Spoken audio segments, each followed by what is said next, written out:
Hey everybody, it's Jordan here with Vistas Realty. I just did this presentation over on Instagram, but I thought I would bring it here for you guys as well. I know not everybody has Instagram, and I appreciate that. So today I wanted to take a second and talk to everybody about how to write a winning offer in a seller's market.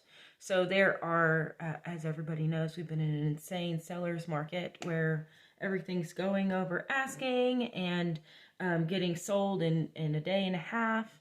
But today I want to talk to you about how to get your offer accepted. You know, it can be frustrating to look at property and keep looking and keep losing out on offers. But maybe you just need to know the little tips and tricks that I've been working on to get my buyer's offers accepted. So number one is to trust your broker. So, and when I say broker, of course, I mean real estate agent, your realtor. And if you are a real estate agent, your broker is going to be your broker in charge. So this person, your broker, your agent, needs to know the market. And you need to trust them whenever they can advise you, this is how to make your offer.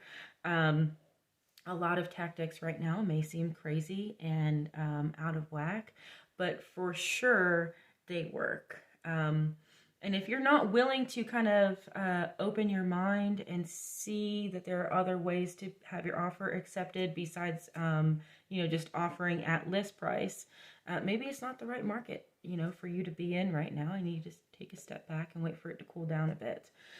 So definitely trust your broker. Your broker is going to know the market. They're going to put together a comparative market analysis for you. And that's going to show you exactly, where this property is sitting in the market right now as far as price-wise. So it'll have comp properties from the last 6 months at the most, or within 5 miles of that property that are similar in style, age, number of bedrooms, square footage, all of that stuff. And that's kind of the crux, how you're going to base your price when you're making the offer. So trust your broker and make sure they give you a CMA, help you determine if the property is overpriced, underpriced, or priced right. We all know that a listing that is priced right is going to move very quickly. You have to be very, very competitive with those. Number two, be prepared to make an over asking offer. There are some properties that are purposefully underpriced. And then those properties that are priced right will more than likely, appraise for a little bit more right now just because comps are being sold so quickly and prices are going up so fast. Right now, we're sitting at about 17% appreciation in Western North Carolina in general, year over year since July. That's a big difference. And those 12 months in between July and July really hit a lot of new highs for our area. Number three, know what the seller needs. Of course, the seller wants money, but they don't always just need money. They might need to stay in their home a little bit longer than what the contract is. So if your seller, for example, I had a seller this summer that needed to stay in their home about an extra month while they finished up their new construction home. So that was written into one of our contracts. So that contract wasn't necessarily the highest as far as dollar amounts go, but it was what the seller needed, which was a leaseback to stay in the home a little bit longer. And that is very, very important. Have your agent ask the other side what the seller needs in order to make this deal go through. I want to say, hey, everybody, just stop real quick and say, hey, thanks for watching. I hope that you find this content very helpful if you're in the market to look for a home right now. So we're just talking about how to get your offer accepted in a seller's market.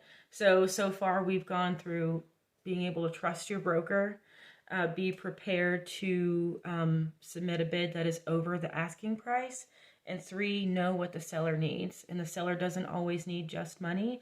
They sometimes need to stay in the house a little bit longer. And you need to just write that into the contract and be willing to negotiate with them. Everything is negotiable in real estate. Number 4, add an expiration to your offer. So what this will do is give you a little bit of an edge by telling the seller, hey, we're going to make this great offer for you, but this is going to expire in 24 hours. So they have just that limited time period to accept that offer. And that's one of the few bargaining chips that buyers have right now, at least in the beginning of before the deal is made, in the seller's market. We have, sellers getting whatever they want, but buyers, continually have to look for properties if their offers aren't getting accepted. So you should be adding an expiration date to your offer, so that way you're not just hanging out, in the ether waiting to hear if it's accepted or not. And also, if you have a great attractive offer, you want to make sure that that gets accepted before, maybe another attractive offer comes in that maybe is, $5,000 more than yours. Number 5, appraisal addendum. This is one of my favorite things to add right now. It is a bit of a nuanced, and you definitely have to know what you're doing before you add an appraisal addendum to a contract. So what this does is it is the buyer telling the seller that they are willing to pay the difference in cash if the house appraises for less than what the purchase price is. So everybody, when you're getting a loan, an appraiser comes out and tells the bank what they think, in their opinion, the house is worth. And that's based on comps pulled in the area. So the cool thing about this appraisal addendum is, and why it works, is it's saying, hey, I'm willing to pay the extra. But before we add the appraisal addendum, we're going to have a CMA.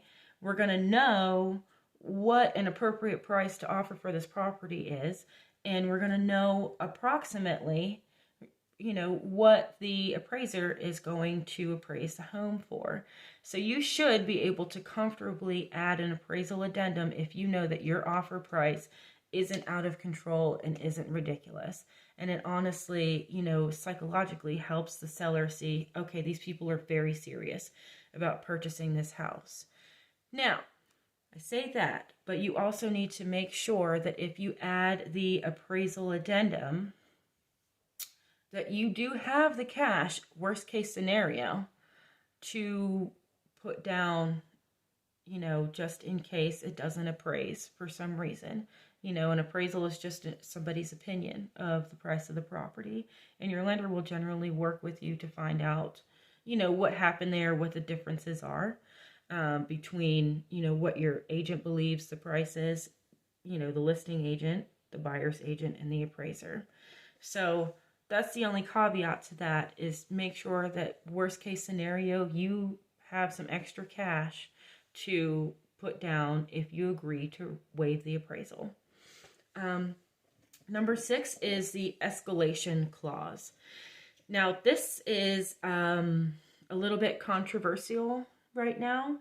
So what the escalation clause does is it says, hey, Mr. Seller, we are making an offer at this price. If you get a higher offer than that, then we're willing to go $5,000, $10,000 over what that higher price is, up to a certain amount. So, for example, let's say you make an offer on a house for $300,000, and your escalation clause says that you are willing to pay $5,000 over somebody else's higher bid. So another bid comes in at $305, so your offer automatically goes up to $310. And you can put a cap on that. Let's say your max you're willing to go is $320, so it wouldn't go above that $320. So this is a way to automatically resubmit your highest and best offer without doing the paperwork to resubmit your highest and best offer. Again, with this, you need to be very comfortable with the price point, with what the appraisal could come back at. And if you're on the sell side, honestly, you need to kind of do your research too, to make sure if you're going to accept an offer like this, that it isn't somebody that's trying to offer so much money and then renegotiate, you know, with repairs and everything just to bring the price back down. We could do another video specifically about, you know, sell side negotiations, of course. But those are the big 6 things that we're using right now to get offers accepted in this crazy seller's market. So just to recap, number 1, trust your broker. If you don't have a broker that you trust, you should call me. Number 2, be prepared to offer over asking. Number 3, know what the seller needs, and your agent can help you find out what the seller needs. Number 5, add an appraisal addendum. Number 6, escalation clause. Oh, no, let me forget. Add an expiration to your offer. So thank you guys for watching. If anybody has any questions, please put it in the comments below. I'm happy to answer them for you. And I hope everybody has a great Sunday. See you later.